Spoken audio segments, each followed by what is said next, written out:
الحمد لله رب العالمين، والصلاة والسلام على سيد الأنبياء والمرسلين وعلى آله وصحبه أجمعين.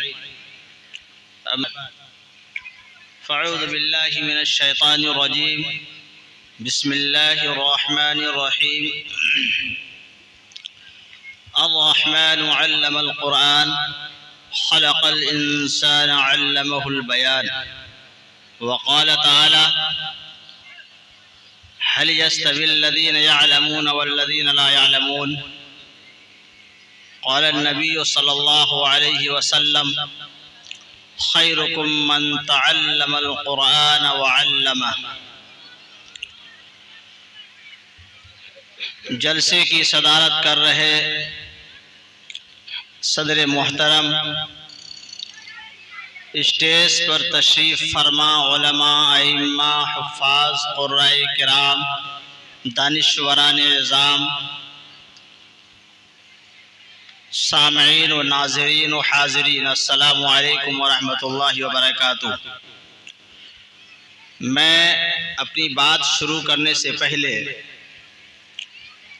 آپ حضرات سے مؤدبانہ گزارش کرتا ہوں کہ آگے کی کرسیاں خالی ہیں، کیا اچھا ہوگا کہ آپ تھوڑی زحمت کریں اور آگے کی کرسیوں کو بھرنے کی کوشش کریں. مجھے امید ہے کہ اگر ہمارے دل و دماغ میں دینی حمیت ہے، دینی غیرت ہے، دین کی فہم اور سوچ ہے، دین کی تڑپ ہے، دینی مٹھاس ہے، دینی ولولہ اور جوش و جنون ہے، جنت کی فکر ہے، جہنم سے بچنے کی فکر ہے، جنت میں جانے کی فکر ہے، تو ہم سب کو اس بات پر لبیک کہتے ہوئے اپنے آپ کو ہلکا کریں اور تھوڑا سا اپنی جگہ کو چھوڑ کر آگے بڑھنے کی کوشش کریں. مجھے لگتا ہے کہ اللہ تعالیٰ آپ کے قلوب میں باتیں اتار رہا ہے اور آپ اپنی جگہ چھوڑنے کی کوشش بھی کر رہے ہیں. بہت ہی ماننے والے اور فہمیدہ لوگ ہیں، سمجھدار لوگ ہیں، دانا اور بینا ہیں، دانش مند ہیں اور غیور مرد ہیں. آپ تو وہ لوگ ہیں، آپ تو اس باپ کی اولاد ہیں جنہوں نے اپنے لیے کشتیاں جلائی ہے.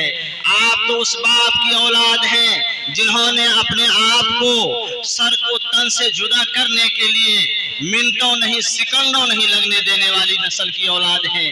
آپ کے اندر وہ جذبہ اور جنون ہے، خدا کی قسم آپ کو وہ تاریخ دہرانے کی ضرورت میں نہیں سمجھتا ہوں. لیکن اگر آپ تاریخ نہیں جانتے تو مجلسوں میں، مساجد میں، مراکز میں، مدارس میں، جہاں کہیں بھی دینی مجلسیں لگتی ہیں، آپ سنتے ہوں گے خالد بن ولید رضی اللہ تعالیٰ عنہ جب آپ میدان کارزار کو نکلتے ہیں کشتیاں جلا دیتے ہیں اور پھر اس کے بعد سمندر پار کرتے ہیں. آپ تو ان کی نسل ہے. آپ کا غیرت تو جاگا ہوا ہے، زندہ ہے، ضمیر زندہ ہے. اگر ضمیر زندہ نہ ہوتی اس سردی کی رات میں آپ پریشانیاں اٹھا کر یہاں نہیں بیٹھے ہوتے. یہ ایمان کا ایک بڑھیا، ایمان والوں کی ایک پہچان ہے، ایمان والوں کا ایک ثبوت ہے کہ آپ اپنے وقت کو ضائع نہیں ہونے دے رہے ہیں. آپ ادھر ادھر سڑکوں پر نہیں گھوم رہے بلکہ آپ اپنے وقت کو ایسے قیمتی بنا رہے ہیں جیسا کہ ایک انسان کسی لوہے کو تراش کر قیمتی بناتا ہوائی جہاز پہ سفر کرا دیتا ہے. آپ کا وقت اس طرح سے پرواز کر رہا ہے اور قیمتی ہے. میرے دوستوں، میں اصل میں بات کرنے کے لیے نہیں آیا چونکہ طبیعت بھی علیل اور وقت بھی نازک، مگر چونکہ قاضی صاحب دامت برکاتہ عالیہ کی میری پہلی ملاقات ہوئی تھی اور اتفاق سے ہمارے رواحی میں ہوئی تھی، تو حضرت والا سے پہلی ملاقات میں میں بھی بہت متاثر ہوا اور حضرت نے اسی دن مجھے کہا کہ قاری صاحب آپ دونوں کو چلنا ہے. میں نے کہا انشاءاللہ آمنا صدقنا. بہرحال بتانا یہ ہے دراصل مجھے کہ حضرت والا ابھی چونکہ مفتی اطہر القاسمی صاحب دامت برکاتہ اس مدرسے کے بارے میں بہت کچھ بتا رہے تھے، حالات دیکھنے سے سمجھ میں آتا ہے، لیکن مجھے امید ہے کہ یہ دن آئندہ نہیں ہوگا انشاءاللہ تعالی، چونکہ قربانیاں کوششیں رنگ لاتی ہے، دن ایک جیسا ہمیشہ نہیں آتا ہے۔ آپ جیسے جہاں دیدہ لوگ ہوں گے، آپ جیسے غیور نوجوان ہوں گے تو انشاءاللہ تعالیٰ یہ قیا پلٹ جائے گی اور یہ ادارہ چمک جائے گا، چونکہ آپ مخلص لگتے ہیں، آپ صلاحیت مند لگتے ہیں، آپ کے دل میں ایمان کا جذبہ اور جنون اور جوش ہے، اس لیے مجھے امید ہے کہ انشاءاللہ تعالیٰ آپ اس حیت کو بدلیں گے، اس کو تعمیری شکل میں لائیں گے، اس کا تعاون کریں گے، اسے بڑھائیں گے۔ میرے دوستو بزرگوں، مجھے تعلیم سے متعلق دو چند باتیں کرنی ہیں، اس لیے میں نے کہا کہ اس کے قبیل سے، چونکہ جس ادارے میں جلسہ ہو رہا ہے، جس ادارے میں آپ کی بچیاں پڑھ رہی ہیں، کیا اس کے لیے ہم قربانی نہیں دے سکتے؟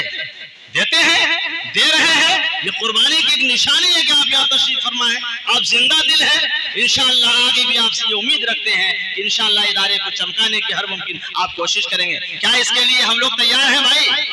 ہاتھ اٹھائیے، انشاءاللہ اللہ قبول فرمائے آپ کے اس ہاتھ اٹھانے کو، اور ہمیشہ ہمیشہ کے لیے قبول فرمائے، اور جنت میں ان نونہال بچیوں کے ساتھ، ان کی نسلوں کے ساتھ جو خدیجہ، عائشہ اور تمام ام المؤمنین کی جو پیچھے چلنے والی بچیاں ہیں، جو نانی، ماں، بہن، دادی، بیٹی، بہو کی شکل میں قیامت میں ہوگی، انشاءاللہ ساتھ میں ہم لوگ بھی جنت میں جائیں گے اگر ہم ان کے ساتھ ہوتے ہیں انشاءاللہ تعالی۔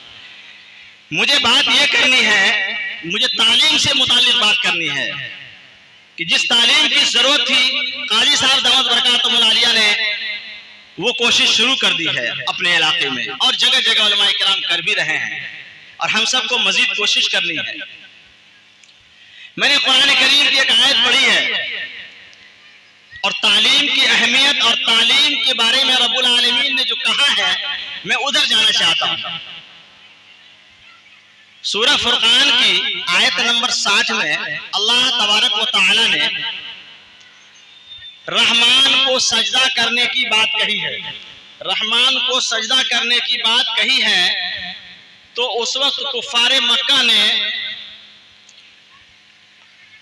کہا کہ میں نہیں جانتا کہ رحمان کون ہے، یہ رحمان کون ہے اسے میں نہیں جانتا۔ اس آیت کے شان نزول پر یہ بات ہے کہ میں نہیں جانتا کہ رحمان کون ہے، کہا کفار مکہ نے کہا، تو آپ صلی اللہ علیہ وسلم پر یہ آیت نازل ہوئی، الرحمن علم القرآن، کہ رحمان وہ ہے جسے تم نہیں جانتے، رحمان وہ ہے جو ایک ہے، اکیلا ہے، جس کا کوئی ہمسر نہیں ہے، جس کا کوئی ساجھی نہیں ہے، وہ ایک ہے، وہ بے نیاز ہے۔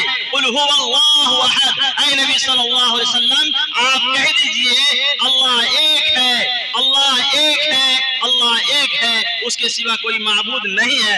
اللہ الصمد، اللہ بے نیاز ہے، لم یلد ولم یولد، اللہ وہ ہے، رحمان وہ ہے جو نہ وہ کسی سے پیدا ہوا نہ اس سے کوئی پیدا ہوا، ولم یکن لہ کفوا احد، اور وہ اکیلا ہے، اس کا کوئی ہمسر نہیں ہے، اس کا کوئی ساجھی نہیں ہے، اس کا کوئی ساتھی نہیں۔